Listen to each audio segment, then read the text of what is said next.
Hello, everyone, and welcome to another SciTech Asia webinar. It is my pleasure to introduce today's speaker based at the National University of Singapore. Let me, before introducing the speaker, introduce myself as well. My name is Gonçalo Santos. I'm an anthropologist and scholar of STS, based at the University of Coimbra. I'm also the director of SciTech Asia. Today's talk is going to take us to Malaysia, and our speaker is Elliot Pras-Friedman. He is an assistant professor at the National University of Singapore, an anthropologist himself, and he has conducted long-term fieldwork in Myanmar and has a forthcoming book entitled Rights Refused, to be published by Stanford University Press, I believe next year, which will explore Burmese subaltern political thought as adduced from extended ethnography of activism and contentious politics in Myanmar. Today, Elliot is going to talk to us not about that first book to be published next year with Stanford University Press, but about his forthcoming book, a new book project on Rohingya political subjectivity. So he's going to take us to Malaysia and to talk to us about blockchain technologies and post-Westphalian subjectivities. So Elliot, whenever you're ready, please, the floor is yours.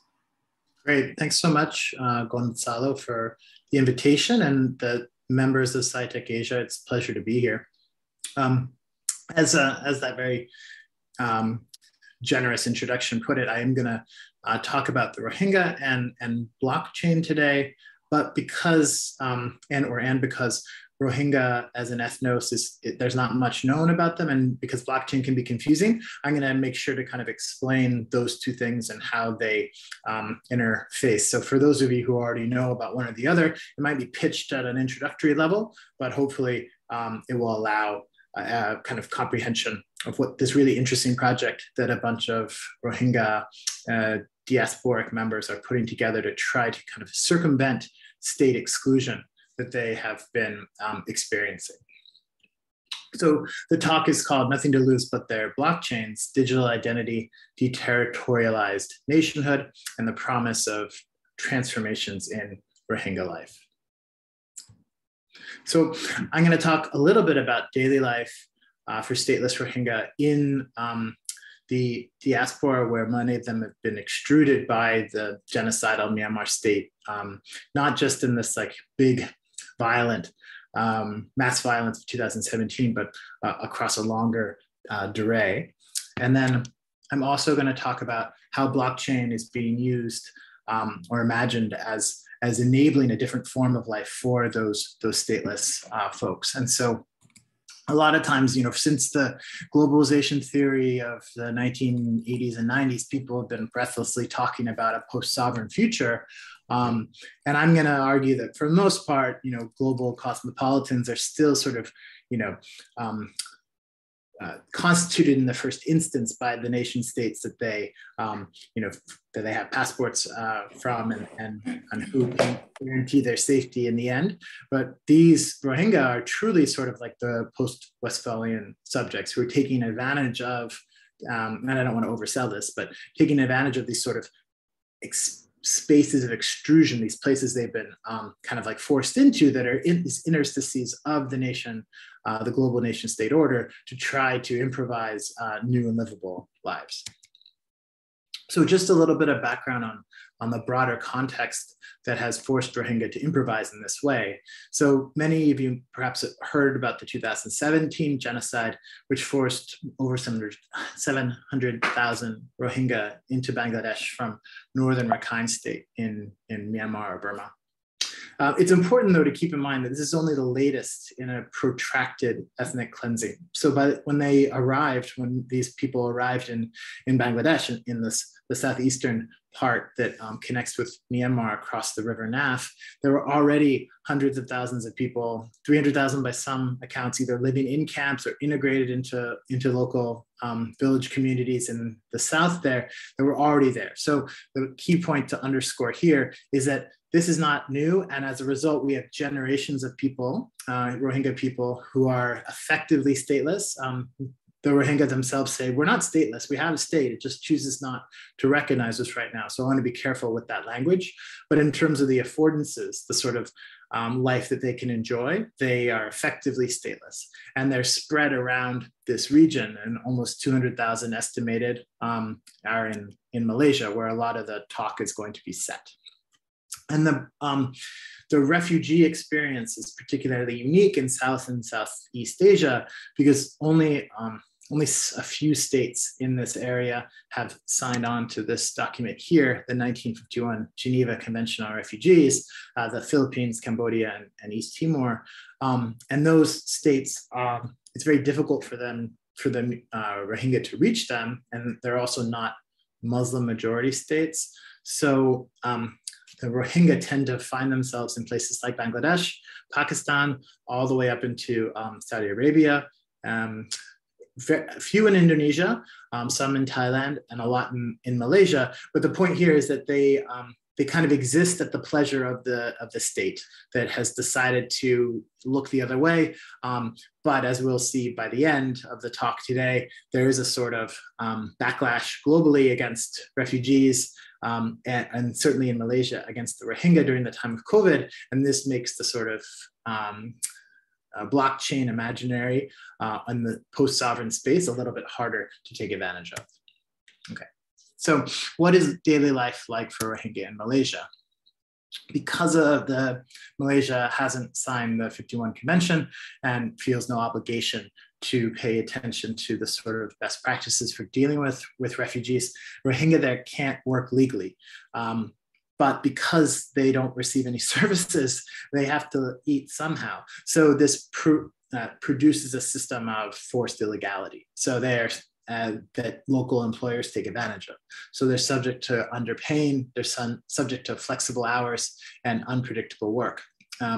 Accessing healthcare is extremely expensive, and perhaps most kind of excruciating, they can't send their children to school, which means that there's no sort of hope for the future. You know, things might be bad now, but at least we're slowly getting integrated into society, and maybe things will be better for our children. For Rohingya, it's not just, in Malaysia rather, it's not just things are bad now, but they might be bad forever, or at least in the foreseeable future. Having no identity means having no bank account, and so it's harder to save for the future and plan for the future. As one person put it, the head of the Rohingya project, Muhammad Noor, said, we can't even prove our child is our own. So a sort of natal alienation that, you know, kind of brings to mind really terrible situations that humanity has exposed other parts of humanity to throughout history. Okay. So getting more into the technological aspect, I want to also bring up the way that Rohingya are sort of non-standard data subjects through two diagnostic events that help us characterize the way that they are, even in the sort of exclusion and extrusion into these spaces beyond the nation state, they're still managed as data subjects in particular ways. And then how the Rohingya Project, this group on social enterprise in Malaysia, is trying to do things a little bit differently. So the UNHCR tried to institute a refugee card, a smart card, in 2018 when I was first in Bangladesh in the refugee camps. And there was a mass mobilization against this because people thought that their data was going to be sold back to the Myanmar state. They weren't going to be able to control it, and they wanted to know why UNHCR needed to extract this data from them. This gentleman in the middle was on a video that was circulating through WhatsApp and I think WhatsApp networks during that time in 2018. And in the video, he can be heard saying, "I'm sorry for encouraging people to get the card. As a local camp block leader, I will cease to do that anymore." So it illustrates the way that the Rohingya were, or at least certain Rohingya were mobilizing pretty much across society against this sort of harvesting without their consent. Then a couple of years later, Bangladesh actually banned all mobile phone access in Rohingya in those camps. So on one hand, they're harvested kind of with coercion, and on the other hand, they're denied harvesting at all. It sort of brings to mind the famous quip about the lumpen proletariat: the only thing worse than being exploited by data capitalism is not being exploited by all, not having that opportunity. So, by contrast, there's been a lot of research and writing recently that talks about the way that technology, when it's appropriated by people at the grassroots, enables the bodies to produce images that are larger than themselves. And this is from an article in Cultural Anthropology by Kamari Clark called "Rethinking Sovereignty Through #Publics." There's a sort of contrast I'm trying to draw out, that in one sense, technology is magnifying the way that people are able to act in the world, and for the Rohingya, that's being denied to them. More as importantly, the person who is magnified has sort of been iteratively created. And I draw on Judith Butler's work on gender, where she talks about no one becomes a man or a woman right away. We become gendered subjects through these iterative performances of gender, through the sedimentation of repeated interactions. And this is, much the same for social subjects. So life cycle rituals, graduating from high school, getting a degree, getting married, voting, paying taxes. So these sort of sign events in which Kamari Clark's cosmopolitans participate are recorded and ratified by many overlapping communities of interpreters. So corporations, social networks, to the states and global governance institutions that have come to regulate these. So that's kind of like the standard bourgeois data subject, we might say. So over here, people are appropriating these technologies and trying to magnify themselves. And then they're also mobilizing against certain kinds of harvesting, right? This is a sort of GDPR in the EU and the right to be forgotten.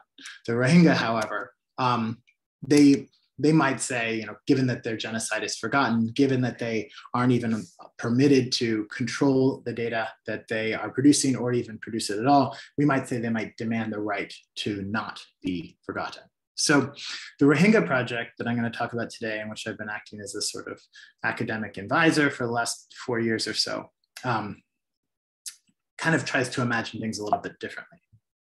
So a sort of third diagnostic event in 2019, the Rohingya project launches an R-Coin crypto token to reward volunteers. There's the press release there.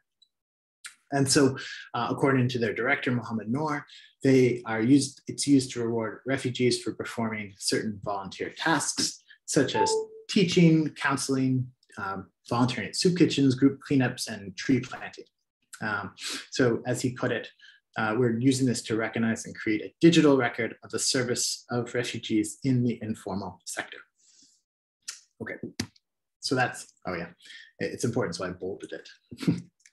So here's Mohammed Noor, and the Rohingya Project wants to find a way to grant Rohingya folks identities, particularly the ones in the Malaysian diaspora, but in a way that the identity can actually change their lives. As he put it to me in one of our first conversations, if there's nothing after identity, there's no real point to it. You're just recognizing a group that is stateless.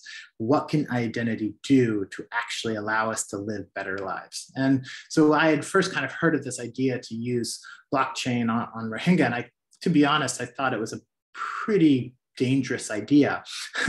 But then the more hence my But then the more I explored about it with these guys, the more I saw the logic they're trying to enact, and that's what I'm going to outline now.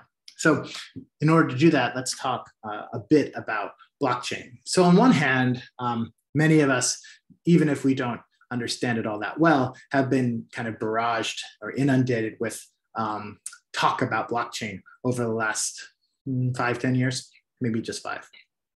Dilbert cartoon here is sending that up as a sort of what Anna Singh might call a form of sort of spectacular accumulation, right? So this new bright shiny thing that's supposed to transform, futures, but no one really knows how it works. And to a certain extent, when I first heard about this with Rohingya project, I thought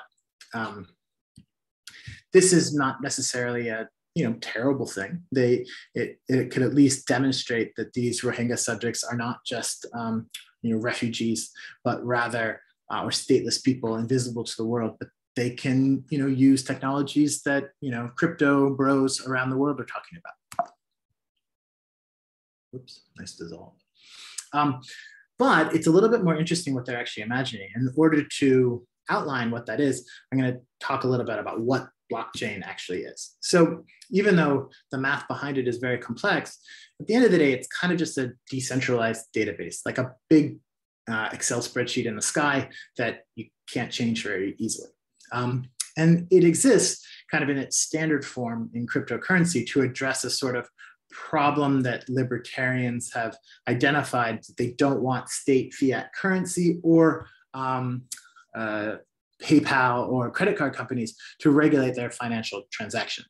So it's basically like a way of cutting out middlemen. So this is a cartoon I borrowed from a book that kind of imagines the way that standard transactions have occurred, where you have the fat cat in the middle who takes his pound of flesh every time a little bit of money is transferred, where you go to the store and you put your credit card down. The credit card company says, usually to the vendor, although the vendor passes it on to you, here's a little extra we have to pay in order to make sure that there's no fraud, that everything is going through, right? So what the blockchain is trying to do originally is to eliminate that middleman. So how does this work?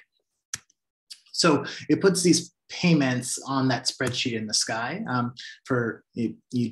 If you don't love that term, you don't have to. But and so these transactions, just anytime something is transferred from one person to another, it becomes ratified by all the different nodes in the network through a bunch of math that I'm not going to get into, and many different blockchains operate in different ways. So this is how it operates in cryptocurrency holders in a sort of idealized form. That way, anyone in the network ratifies it. So it's ratified sort of horizontally rather than needing a sort of top-down vertical hierarchical structure. You cut out the need for spending in dollars and cut out the need for having a credit card company say, yes, we secure this transaction. Okay, but that's not what's going on for the Rohingya. So what problem is blockchain addressing for stateless people? Well, use the same cartoon. And here, rather than the people exchanging things with currency, we're going to imagine this as Rohingya people who want to be ratified and recognized as citizens of, let's say, Myanmar or various states. And so the fat cat here, instead of saying, yeah, he sent me the money, yes, we approve of your existence, we recognize who you are. So now money isn't being exchanged. And so let's cross that guy off. And so the folks are going to mutually ratify each other through something called self-sovereign identification. Okay, so how does self-sovereign identification work? Well, basically, you don't really need anyone to ratify who you are if you have material that's unique to yourself that you can ratify yourself. So biometric material, your DNA or your iris scan, or your thumbprint, is really unique. And so can make a really good private key that only you can reproduce unless someone cuts off your arm. And that's actually happened in some egregious cases, but let's leave those out here for now. So, but yeah, on the other hand, biometric material is really unique. So it should never be made into a private key because once someone has access to your stuff, then it's really easy to commit fraud and pretend to be you.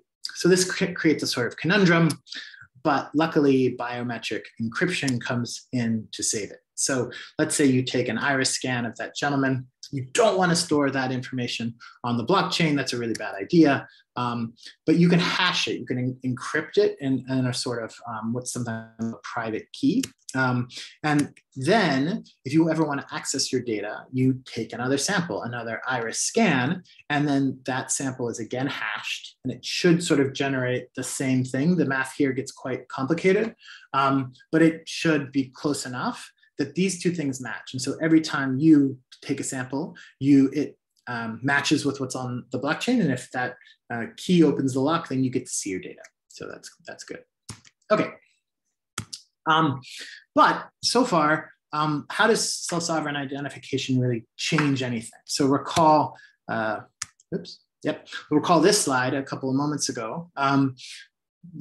Mohammed Noor here was promising identity in a way that would change lives. And how is that actually going to happen?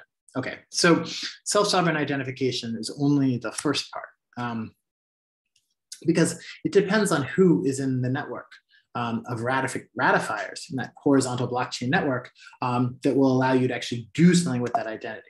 And so, who are these eyeballs? So if there are other Rohingya, the sort of concern is that this is not sufficient for transformation. So to stay within the brutal sort of reality of Rohingya life in stateless diaspora, most of them, don't give off signs that signify.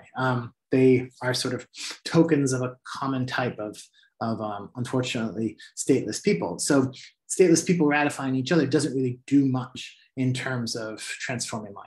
But if you put loan or asset transfers onto the blockchain, then it's possible to make yourself a sort of financial subject, someone who can point to your own experience with markets and then can use that to get loans and then transform your life as a result. Okay, however, another problem. The international financial law, rewritten essentially after 9/11 to make sure that banks are not funding terrorists, implemented something called KYC, which is Know Your Customer. And this is essentially done. The banks in turn said, okay, we'll just outsource this to states and ask them to guarantee these individuals are our clients are who they say they are. So in a typical system, let's take like a credit bureau. The state ends up as a guarantor of identity and as the regulator of financial exchanges. So on one side, you have like someone's identity, their name, their address, their date of birth, their employment information, and their financial data. So consumer records, legal data, regulatory information is all consolidated into one like credit bureau or something. So this is a sort of standard way that things operate. But what happens if you're stateless? You don't have either of those things. So you can't get a bank account. So still no transformation. So we're back to where we started, it seems. But loopholes in the law say that if biometrics can be used to match digital accounts with individual people, then the law will make an exception. Okay. So at this point, we seem to have solved the legal issue, but we still haven't solved the reason why a bank would give a loan to a stateless person. So we're back in another sort of conundrum. And here is where Rohingya Project not only is building the sort of infrastructure on the blockchain, but they're providing something that they're calling an R-coin as a way of sort of getting things started, getting out of the sort of paradox or catch-22 of not being able to put anything on blockchain that would allow the transformation to occur. Oops. Okay, so in the earlier slide, the things that were put on blockchain were those sort of financial transactions that would demonstrate that you've done things in the world and that you are a viable person who should get more access to credit, right? So as you know, at least in the West, and at least in America, which is a weird place, of course, we're actually told when we're like 16 or 17, we must get a credit card to start building our credit. That's actually a thing that happens. When you're stateless, you can't really do that. So what the R-coin does is that rather than having financial transactions on the blockchain, they're putting things like participation in volunteer or services like community garden, providing translation, doing tutoring, doing counseling onto the blockchain itself. And that's where the R coin comes in that I mentioned at the top. So in order to do this, RP has to build an entire sort of mini economy, which is ironic in a way because blockchain is supposed to cut out middlemen. And instead, it sort of, at least in this case and in many other cases, it installs another sort of middleman. So RP recruits NGOs to grant R coins for volunteer work. So if you come and you clean up the mosque, you can earn R coin as a Rohingya refugee in this program in Malaysia. Then this work gets recorded and R coins are transferred to Rohingya volunteers. Now, they also have to recruit vendors to give their services or products in exchange for R coin. Then they have transactions. The transactions are represented for others to see. And then they're distilled onto cards that link to the person's actions. Now, RP hasn't quite got to this point yet. Many of these things are still in pilot phase, but they have done the Rcoin pilot. So that's good. So putting these things together, they're essentially building a kind of like quasi alternative public infrastructure. So even if KYC, like know your customer, is not built through these initiatives, right? Even if they don't become subjects who are able to get loans. And that brings in a whole nother set of challenges, like as we know from the microcredit movement and its exploitation, whether intentional or otherwise, that financialization can bring to poor people, right? Microcredit can mean a lot of debt as well. The representing the work being done, the community token kind of builds an alternative public infrastructure that other agents and partners can plug into. Being able, once properly vetted by the community, to view that infrastructure, the transactions and history of the Rohingya community's work, confirming the social existence of Rohingya. Given that the Rohingya have spent, the last 60 years essentially fighting a project that's trying to erase, them from the existence of the world quite literally, but also to symbolically deny their existence. This is in Myanmar. Having these kind of things that can prove this is who we are and this is what we've done, I think has a more than just a sort of salutary sort of benefit. And this sort of accomplishes the goals outlined at the start by the Rohingya project. So socially productive, community-oriented volunteer work and improving social integration. Now, this is sort of the best case scenario. And given that, with COVID-19, Malaysia kind of very rapidly, vertiginously changed its perspective on Rohingya, going from looking at it as something they could be very proud of, looking out for Rohingya, and then suddenly, because of an alleged super spreader event caused by Rohingya at a mass religious rally, they saw these people suddenly as potential vectors of disease. And so things change quite rapidly, which puts into relief the sort of freedoms and affordances that these folks can take advantage of in this sort of self-sovereign or post-sovereign existence. And the point I want to kind of make there is that, it's not like sovereignty in the Westphalian system goes away. And so they're always sort of negotiating the very perilous and precarious affordances that do exist kind of at the margins. Okay. Now, one last point here is that, where exactly do the Rohingya kind of imagine themselves existing? And this is one of the things that the Rohingya project, is still kind of thinking about. So, who are the publics that they're ultimately trying to be ratified by, if not necessarily just financial institutions?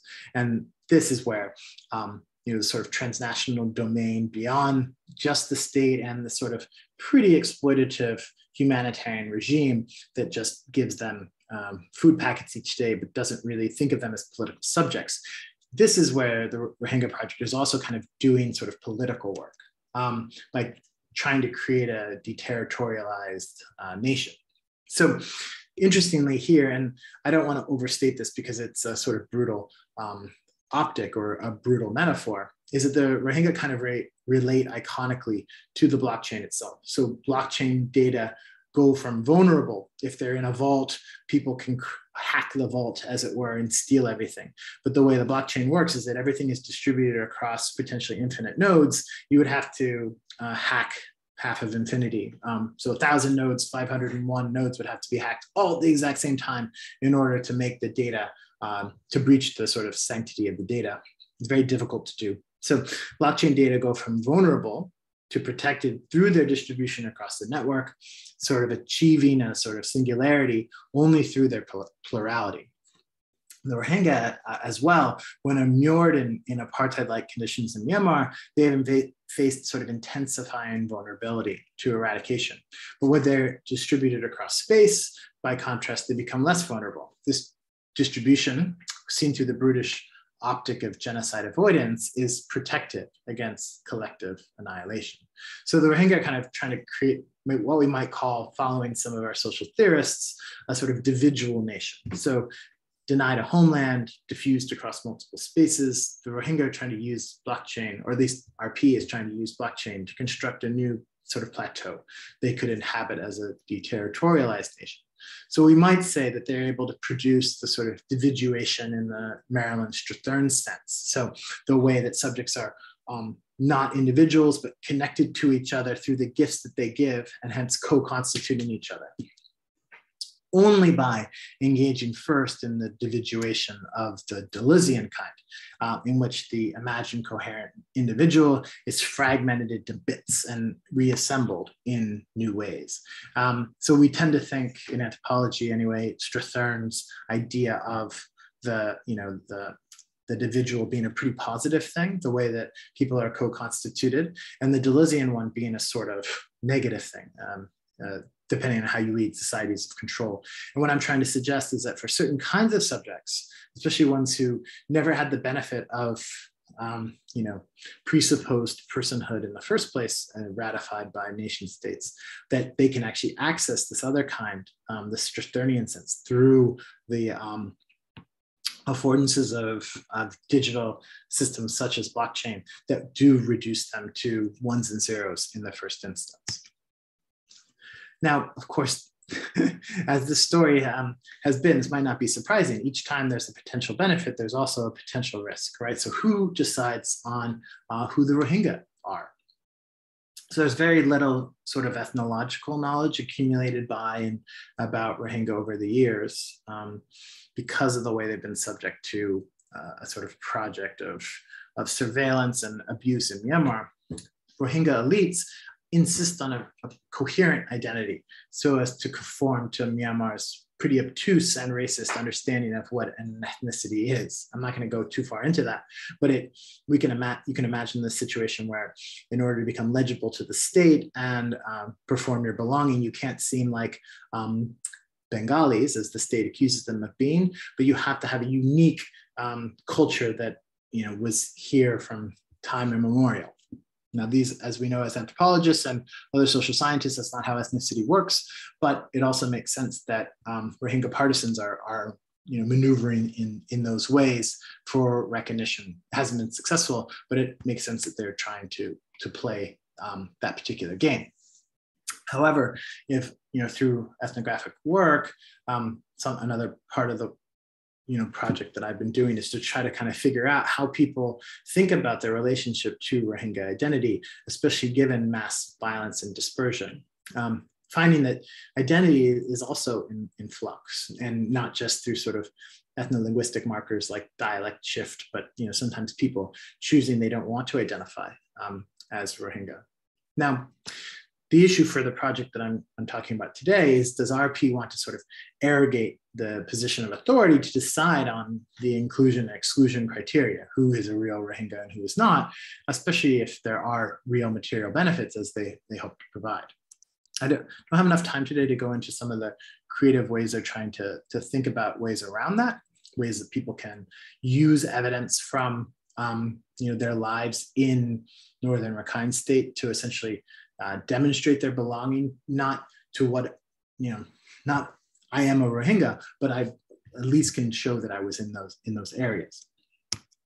Okay, but in the time that I have remaining, I want to talk a little bit about blockchain personhood, sort of like who is the data subject of the rights of man, and what kind of affordances do these structures have for those who have never been constituted by states in the first place. So theorists of the internet have described what's sometimes called, what they call context collapse. And so I want to illustrate that through two diagnostic cartoons.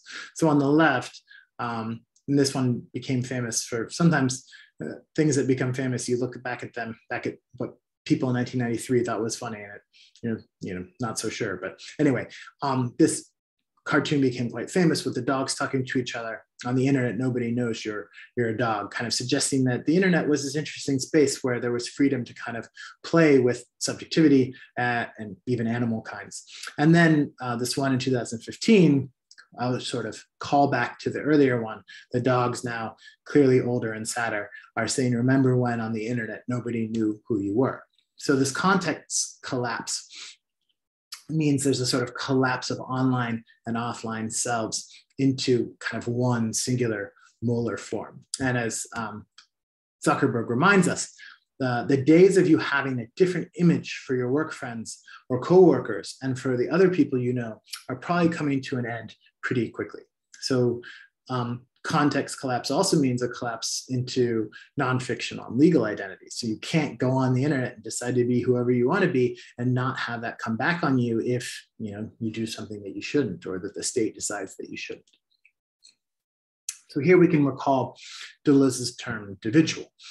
We are sort of sliced and diced into data components, and those data components are then reaggregated into composite profiles. So purchase histories, genders, zip codes as proxy, where we are assimilated into different demographic groups so we can have products sold to us more efficiently.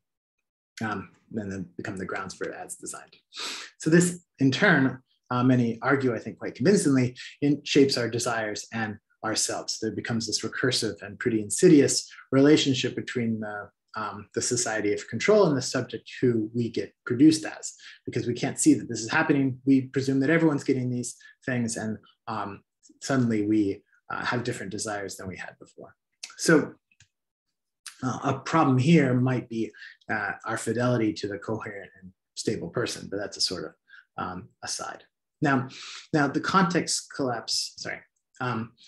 So if Zuckerberg says having two identities for yourself is an example of a lack of integrity, then it becomes even more necessary, I think, to enact sort of fragmented selves as modes of survival in this new, brave and scary world that we're living in. So the one question is, are the Rohingya, through something like RP, at risk of being sort of inducted into Deleuzean societies of control? Do they go from what is the expression, out of the skillet and into the fire, out of the frying pan into the fire? Does anything make these non-standard data subjects, the Rohingya, different than the sort of straw man I'm setting up here, the bourgeois Western version? So one thing that is different is that the digital version for the Rohingya is their sort of primary political or legal person, their birth certificate, their diploma, etc. But it's sort of kind of severed and cut off from their social persona. So the affordances of their lives make it impossible to have the sort of integrated persons into the molar individual that Zuckerberg insists upon and he takes advantage of through selling targeted ads. And this might be a form of protection and play that should be engaged. So given that, I don't want to overstate the potentiality of this project for Rohingya. There obviously are lots of problems, but at the same time, it is, I think, nice to finish with a little bit of optimism amidst so much terrible stuff. Okay, so that's my presentation. And if you're interested in reading perhaps a less disjointed and cut off halfway through version of this talk, it's going to be coming out in an article in American Ethnologist in sometime in 2022, hopefully in November. Thanks.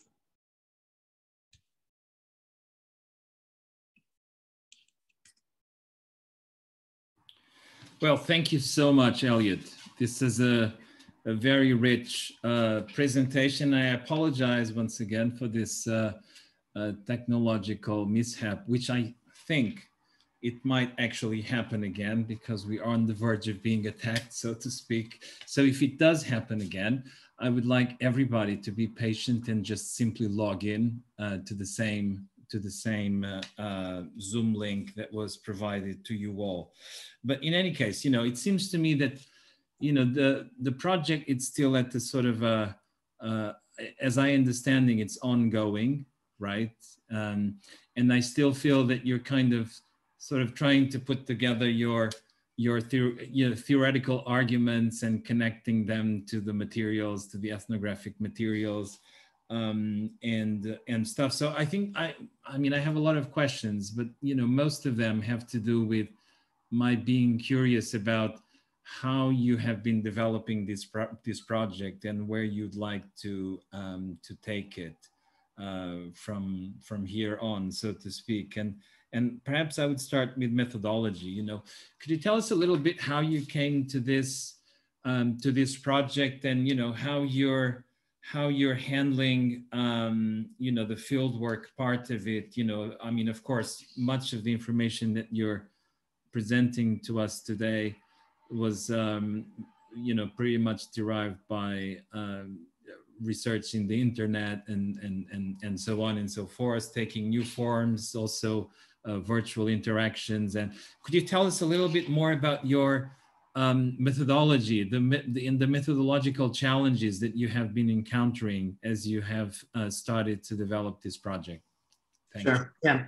So I started out after I finished the earlier project on and that, of course, like, projects never really end. But when I was able to move beyond a little bit the activist project that we talked about at the very start, I knew I wanted to do something on the Rohingya issue. And so I started to do kind of ethnography of the diaspora in a number of places: Malaysia, Thailand, and the refugee camps in Cox's Bazar, and then outside of Cox's Bazar as well. I became aware of this group, Rohingya Project, that was doing this this stuff on blockchain. And as I kind of alluded to a little bit during the talk, I didn't know much about blockchain. I wasn't sure what they knew about blockchain. And so it became sort of an opportunity to learn about sort of appropriation of new technologies by people who perhaps, the people who came up with blockchain weren't imagining stateless people using this to produce digital identities that circumvented state exclusion. But this was one of the things that I kind of was able to learn about through this group. And because the ethnographic method sometimes involves like hanging around and asking questions and providing some thoughts, I was able to suggest what the R-Coin could do and how it could provide a sort of logical step towards producing that sort of, pulling yourself up by the bootstraps idea. Baron von Munchausen, who, in the myth, is able to pull himself out of the, to be able to correct that sort of paradox of needing identity to spur or to start the cycle of identity. And so as a sort of academic advisor, which is a sort of a little bit presumptuous, pretentious of a title, but it allows me to continue to work with their group to design subcomponents. So a new component that I didn't have much chance to talk about was the idea with this other sort of macro level thing of an R archive, where they're trying to create a sort of digital archive of the Rohingya ethnos with all the problems that entails. And one of the things that they're doing because of the blockchain is not just having like a website saying, here's who we are and this is what we do, but rather essentially creating sort of almost like a forensic methodology would do, while trying to identify, take photos of, and then upload to blockchain all these different records of existence in Northern Rakhine State, from land records to, sometimes they say like even receipts of stuff that was purchased, to try to recreate a sort of life world that existed there that is rapidly fading from not just memory, but from existence. So after 2017, partially because of a really weird arcane law in Myanmar, if land is destroyed by fire, it returns to the state. So the genocidal Myanmar army, by burning down Rohingya villages, they actually reappropriated the land. So the people are not just forced off their land, but they were essentially dispossessed and legally dispossessed, quasi-legally, I don't even know what term to use, in the process. So there was a sort of symbolic, pretty violent act of symbolic erasure going on through this. And as a result, the RP is not just trying to help individuals transform their lives, but is trying to create sort of a broader evidence of the Rohingya community. And the two kind of work obviously to reinforce each other. The individuals are able to draw on this broader knowledge project and saying, this is what it means to be Rohingya, and here is how I can contribute to it through my own story of testimonial, how I got to where I am. But also, this is how I can, explain who I am in the world. And so the two kind of work recursively on one another. In terms of, and that was kind of an aside, in terms of methods, because I'm based in Singapore, I'm able to go quite often, and I was before COVID. And then as we all are trying to rethink ethnographic fieldwork and what it means in the era of COVID, when there's an article that I really like, I think it's in AE, it's called, well, she uses a phrase called being then rather than being there. So rather than sort of what Derrida critiqued as the Western metaphysics of presence, right? That we need to be there to have unmediated access to meaning. There are other ways to still kind of be then, to be in the same sort of chronotope, right? The same sort of time space. And so basically that's perhaps an overly theorized version of saying that I've been able to participate in and support RP by being in Singapore, by supporting my students who are able to participate in some of their initiatives and such like that. I don't know if someone in the audience would like to ask a question directly to Elliot. I mean, if you do, please raise your hand, either just by doing this or perhaps by clicking. I can see that Judith. Hi, Judith.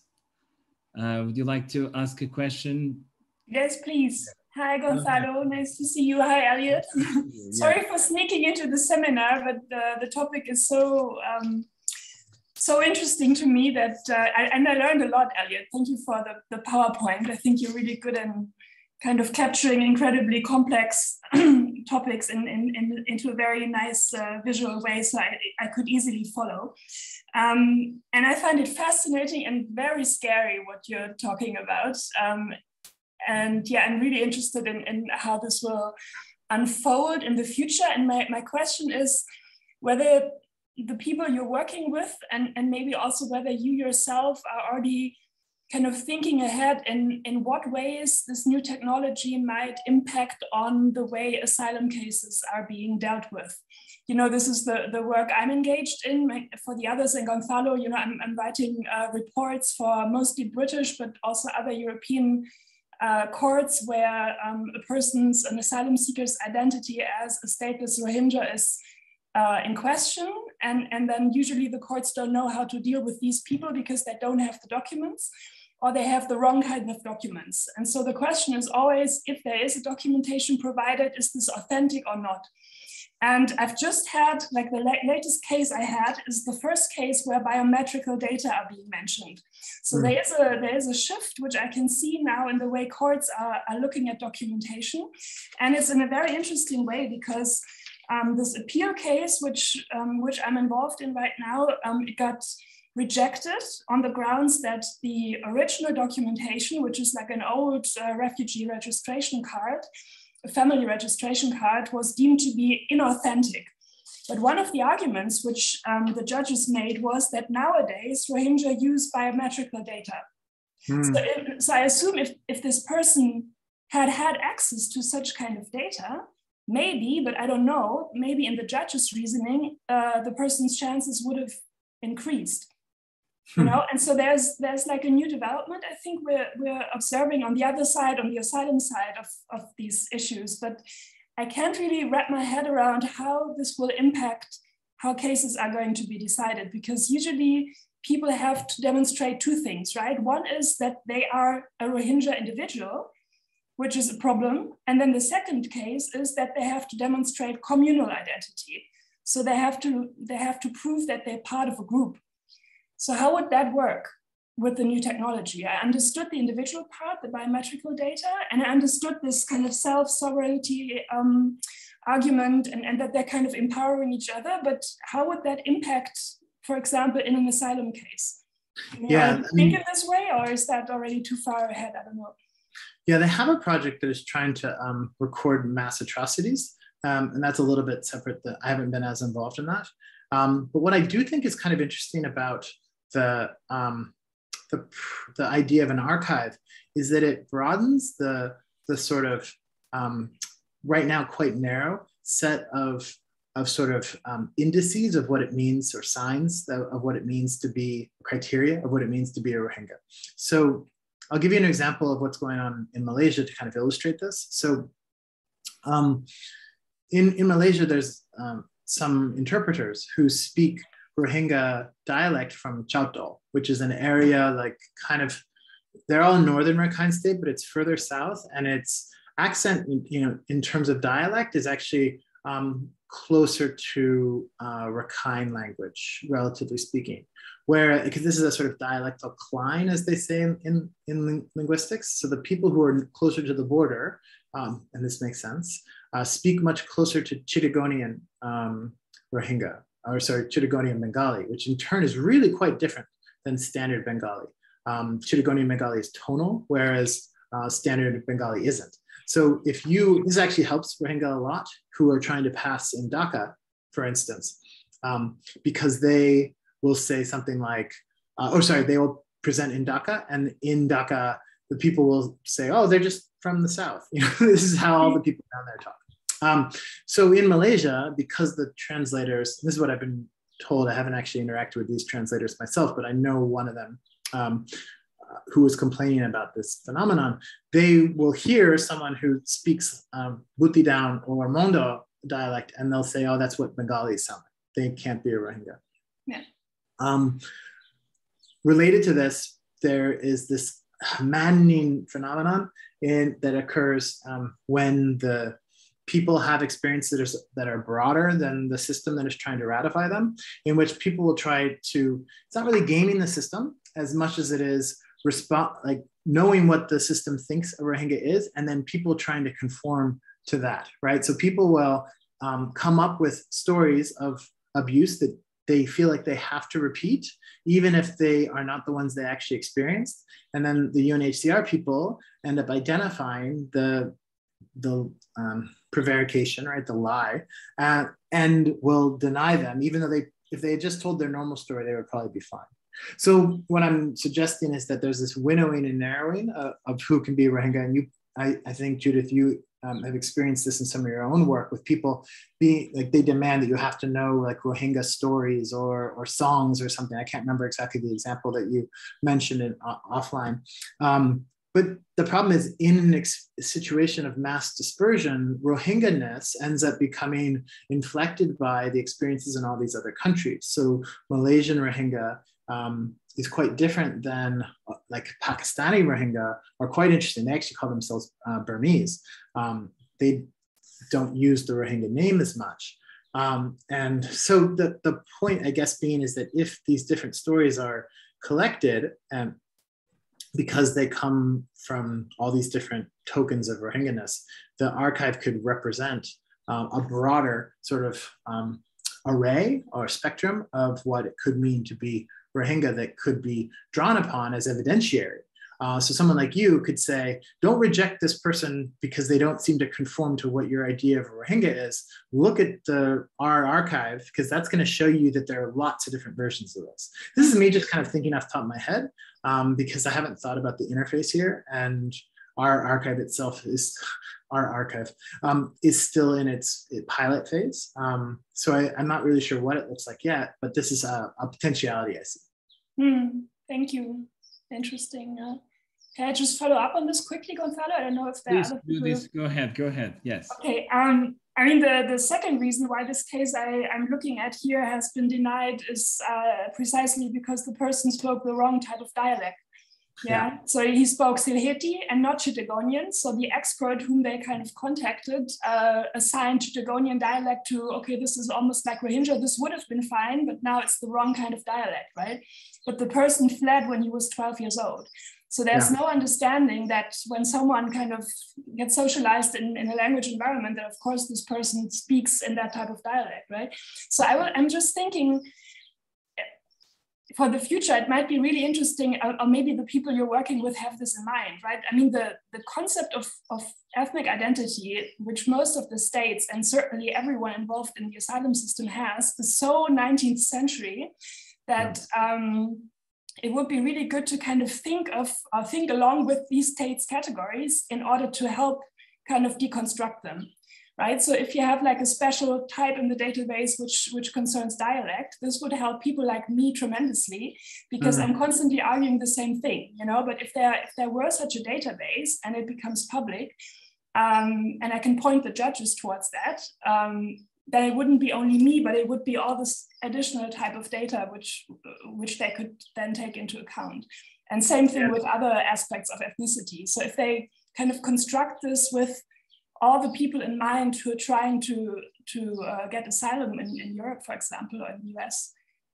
Yeah, that's really helpful. I'll make a point of bringing that up when we continue to think about how to do this. Because one thing, I mean, like Translators Without Borders is doing some work on the dialectal decline issue, but what's kind of cool about the blockchain aspect is that testimonials in native language in these different dialects are getting recorded. So those things could be organized on the sort of on chain, as it were, at least in how it's represented and accessed. It is a way of saying, you want to hear what, you know, Choctaw sounds like and how it's different than Butiran.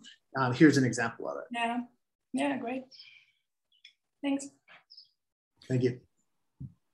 I don't know if there are any other questions related to this issue of legal applications, legal reverberations in connection to the Rohingya project.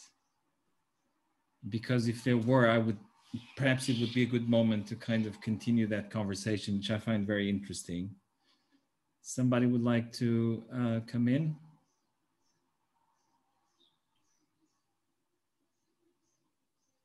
Okay, if not, then I would like to change a little bit the topic and go and try to open a discussion on, you know, the political economy of this Rohingya project, which I find very interesting. Towards the end of your presentation, you talked about, you know, who gets to decide who is Rohingya and so on and so forth. And of course, you know, the kind of project that you talked about seemed to me to have reached a scale that it's really already quite significant. So I wonder if you could talk to us a little bit more about the funding, for example. You know, how, you know, who are the elites? Who are the elites? Sort of, if you're doing research on this, I don't know if you know a lot about this. You know, who are the elites that are sort of behind this this project, and how they have been funding themselves. Are there international organizations involved in supporting the project? Could you tell us a little bit more about this? Yeah. So the Rohingya project is run by a guy who also started one of the main Rohingya news organizations. Actually, probably the only one. No, it's not true. There's a couple, but it's definitely the biggest media organization called Our Vision. And they have like a daily news program that's run in both English and in Rohingya language. I've been to their studio. It's now run out of their apartment, but it's pretty sophisticated, the stuff, the equipment they have. And they get a lot of that. They get the stuff for the blockchain, the support from the blockchain from different, I would say, like social enterprise NGO slash things like institutions that want to support creative applications of technology for good. So I don't know, and I'm not really at liberty to discuss all the different funders, but I think there's a sort of cross subsidy on borrowing from the revenue that's brought in from our vision. And then there's also these different blockchain and other technological grants that they get as a result. But it's pretty bare bones. And that's one of the reasons why the biometric aspect hasn't been pursued yet. And that's still kind of like the ID aspect is the one that's further away from realization, just because it's, relatively speaking, quite expensive to do that. And so when writing about this project, it's always difficult to sort of differentiate what is imaginary and what is actually being done. And there's a sort of synecdoche issue with a part to an imagined whole, right? Where a pilot project could turn into a more robust thing. And it's, as they say in technology sector, the proof of concept. But the issue of scaling up is sometimes where the rubber meets the road, especially because of this sort of issue that it's still operating within a sovereign state's territory. One of the things that, some of our social theorists have pointed out is, the sort of global society of control, or the Harton-Negri wrote about empire, the sort of like, there are no spaces that are truly outside of the field of power anymore. But there's a sort of paradox here that as subjects become less important for political economy, they're not as useful for exploitation. The society, there's no outside of power, but it kind of creates its own outside until, however, people become relevant enough to, like, the antenna of this national security state goes, hey, why is there a whole economy operating beneath our nose here in on blockchain that we're not getting our a pound of flesh from? And so that's the issue that I think they're constantly. Yes, but anyway, you were mentioning in your response, a little bit about the story behind the Rohingya project and the funding. Yep. You started to talk a little bit about the political elites that are, sort of guiding this project. Could you tell us also a little bit about their aspirations? I felt that, in your presentation you alluded to, but it wasn't quite clear to me, when you talked about imaginaries, whose imaginaries that you were talking about exactly? I mean, are there sort of written statements on the ethics of the Rohingya project?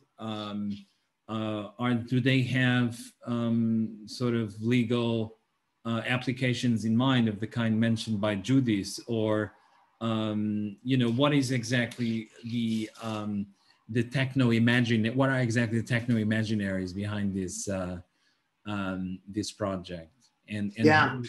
who is actually explicitly trying to formulate them somehow? Yeah, I think that the last thing I said before I got cut off was that that they're kind of like, they want to make sure that they know that there are potential negative ramifications that come from having a footprint that's too large on the ground in Malaysia itself. And I think the reaction by sort of right-wing movements in Malaysia, but also like former kind of like, I guess, like mainstream public opinion is kind of turned against Rohingya as the sort of cause to celebrate. They become, like, look at what we're doing for the global Muslim Ummah. The Buddhist country is trying to kill them. We're going to take them in, even though we don't have to. And then after COVID-19 hit, it became like, okay, this is not a risk we're willing to take anymore, or this sort of thing that this largesse went from being a gift to being a sort of potential destruction to Malaysian society. And so as a result, what I think this has done is kind of forced a lot of the imaginary on, even deeper online, as opposed to having sort of like a technological backbone to something that is recording transactions that are, transactions, considered quite loosely in sort of meat space, as they say, in real life. There's a lot more work being done by Rohingya Project, the staff who work there, on trying to move into the sort of online educational space, particularly for people in the Rohingya diaspora, to take advantage of those who already know a lot of stuff that could, help teach people who don't know it, and then to allow Rohingya folks to build skills that they could essentially make a living off of the sort of like online e-services. Now, I'm a little bit less sanguine about that, because it's difficult to know what particular niche they would be able to take advantage of there. But it does show the sort of circumspection, or the way that the imaginary went from being quite large to being narrowed down. Like going from, could the R coin be advanced to Cox's Bazar as well? Could this be a sort of regional, could it tap into the Hundi system, the way of transferring money across the Muslim world, but do it through digital money? So that was one of their earlier goals. And I think things are much more humble after and maybe pared down a little bit after COVID, because people's ability to exist in Malaysia is even being put under question.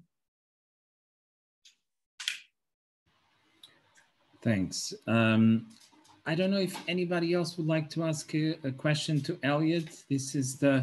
I see that ZL has raised the hand. Could you please turn on your camera? Sure. My internet connection is not very good. Hi, I hope it's okay. Let me know if I get cut off. Hi, I'm Zelda. 10 years ago, I was an anthropology student, but I worked for Oxfam in Myanmar for economic justice issue, and I also work in Rakhine, and your talk is definitely fascinating, as well as the project itself. I have several questions. The first one is a straightforward one. Has the project started to talk to banks or financiers, especially those impact investors who might be more interested in supporting this initiative?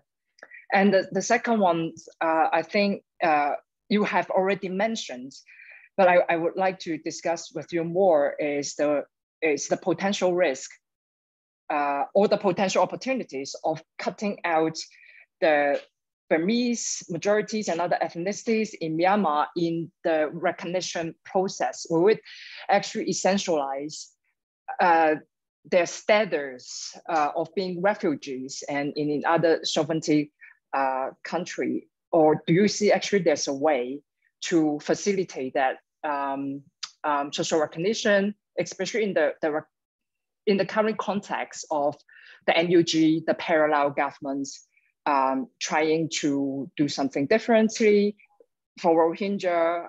I think partially tactically, to be recognized by the international community. So I feel suddenly it opened up a very interesting political space that is outside of the Myanmar sovereignty. And the third question is to follow up what you mentioned. Do you think actually there's a bigger potential in Cox's Bazar because of the nature of Cox's Bazar existing between two sovereignty countries, also kind of a land of nowhere with a huge population, with unclear status, not even formally recognized as refugees? Yeah, so thanks. Yeah, those are great questions. Let me address the second one first, because it's something I neglected to talk about, and allow me to correct that issue. It's a really great point, which is that one of the things that we were concerned with as this project was being developed is that essentially we're doing the job of the Myanmar government for it, right? You're providing sort of the refugee problem is a problem created by Myanmar, and by essentially like creating livable lives for refugees, you're letting them off the political hook. That was a sort of accusation that some people leveled against RP, that it's anti-political by being too focused on, creating livable lives.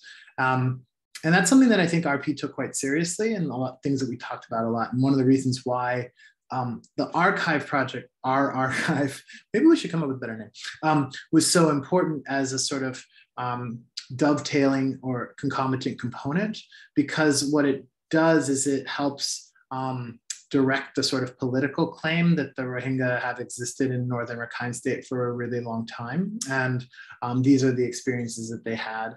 On a certain level, this should seem quite obvious, and especially you who work for Oxfam, you've been to Rakhine and have seen that. But the government, in a sort of version of brazen gaslighting, is sort of denying that people have existed in any meaningful sense and have been recognized in the past. So I'll give you an example. So they say Rohingya has never been recognized before, but the Rohingya used to have a radio program on Yangon University radio every week in the 1960s. There was a Rohingya student union there that participated in the 1988 uprising, for instance. So there are all these different examples of material, not culture, but material presence in the space that that do kind of exist, but they're scattered around on blogs or in archives, kind of like dusty old archives that aren't quite as accessible. And so what the archive aspect does is it redirects the sort of political claim back towards Myanmar and doesn't sever or insist that the Rohingya's only future is in this weird post-sovereign space. Like I think some radical, sort of philosophical theorists would enjoy the Rohingya kind of like saying, the nation state is a terrible project that is beset with violence from its inception, and we don't want to be a part of it.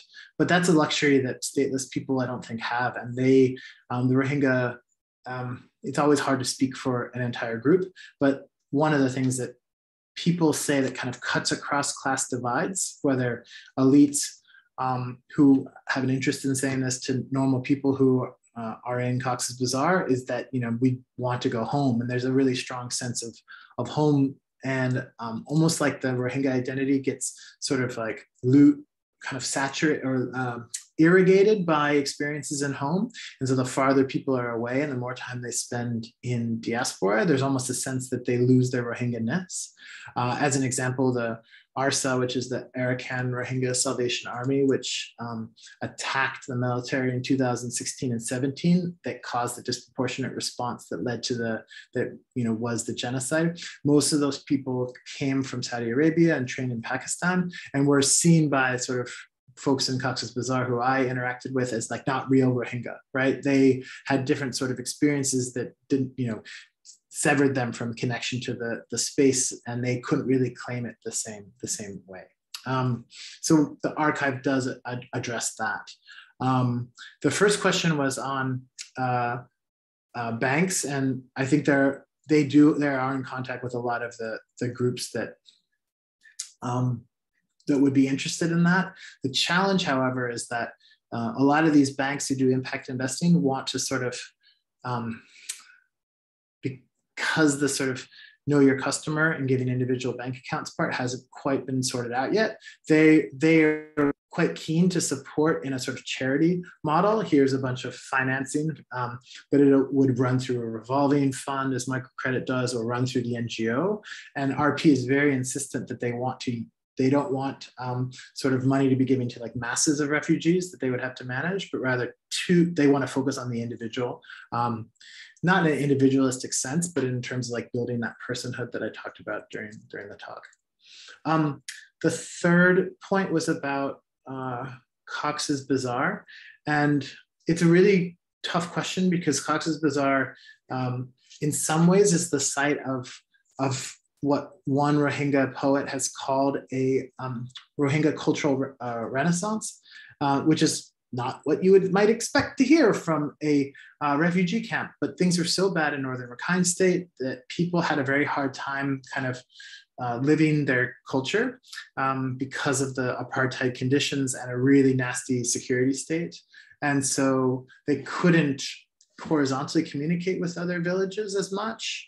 But people are able to get to, after the genocide, they were able to get to Cox's Bazar and start to kind of like engage in a conscious project of rehabilitating culture. You know, reinvesting in community-based institutions that had existed, but in an imagined past of the ethnos, but hadn't existed in a really long time because of the military state. But on the other hand, Bangladesh does not want these folks there for much longer. And they made it quite clear that this is not going to be a lasting solution. They're not going to integrate the people into their society. And the Rohingya have been scapegoated for a lot of, you know, kind of every problem under the sun. They're a really easy target, especially because given that they're essentially subsidized by UNHCR and WFP, they're, you know, as capitalism theory will suggest, they're essentially able to participate in markets, in labor markets, and demand a lower wage than local Bangladeshis who don't have a food packet in the refugee camps. And so that pushes down the price of labor, and it makes local Bangladeshis very angry.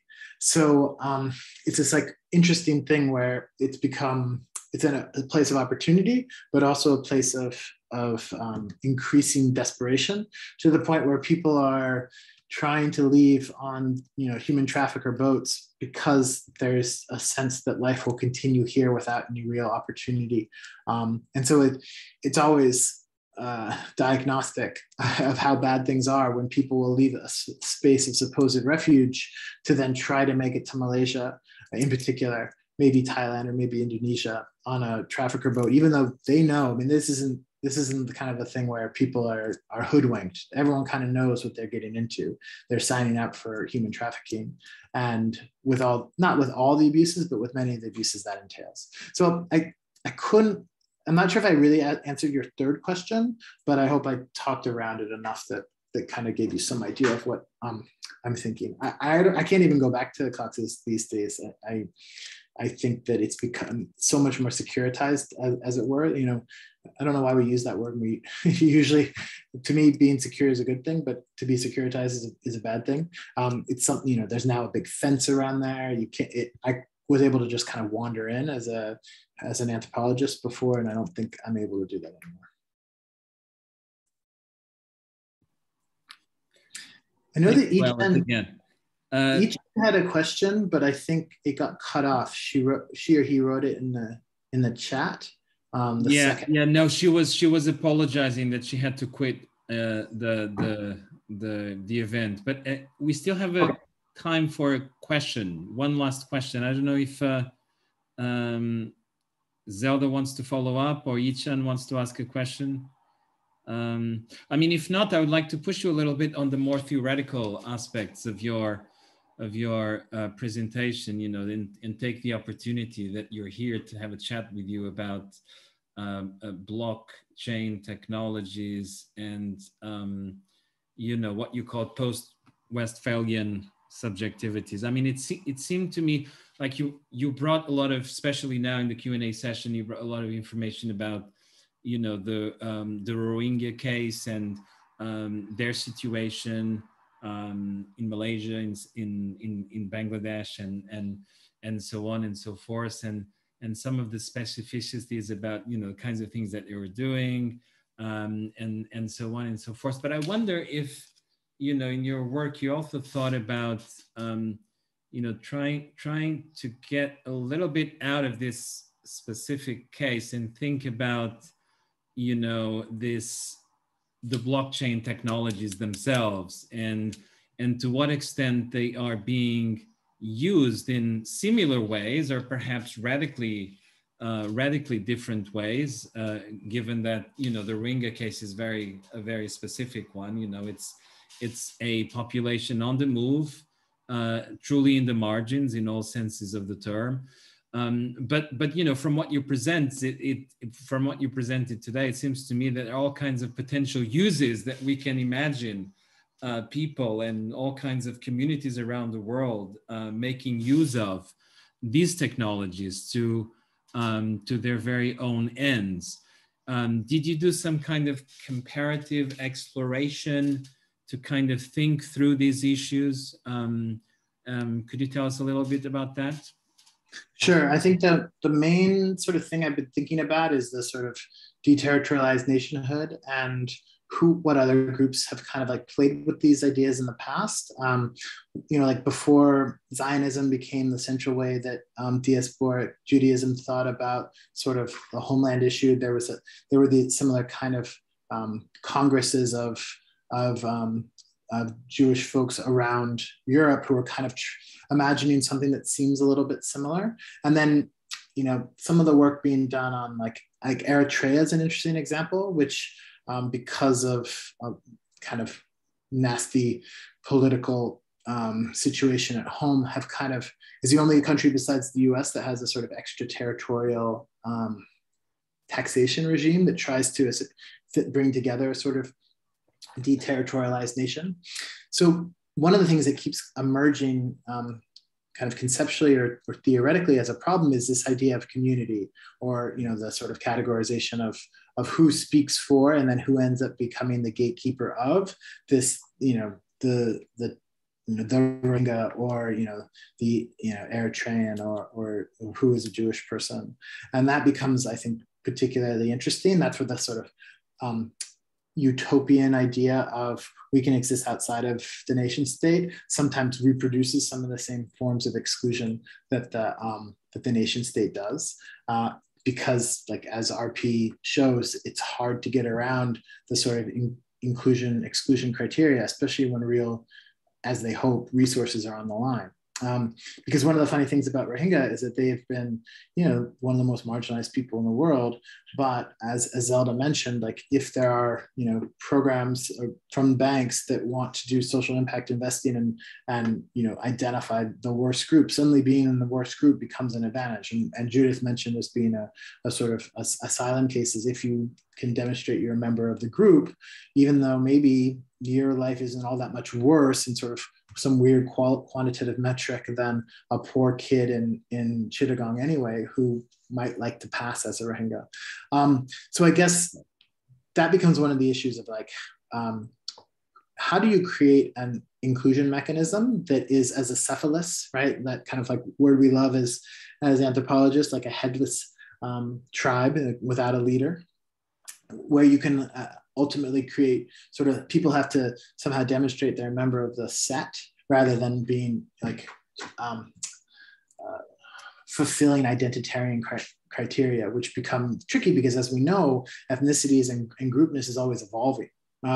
So this funny like paradox of the blockchain and its immutability is that you nail it down through the blockchain and it can never change. But the problem is, you know, identities are always changing. And so that becomes a little bit weird. And one of the things that I don't think I want to think about in the next kind of like phase of this, as I think more about the archive, is how do you create an archive that takes advantage of the, you know, the sort of immutability of the blockchain while also keeping in mind the mutability of human existence.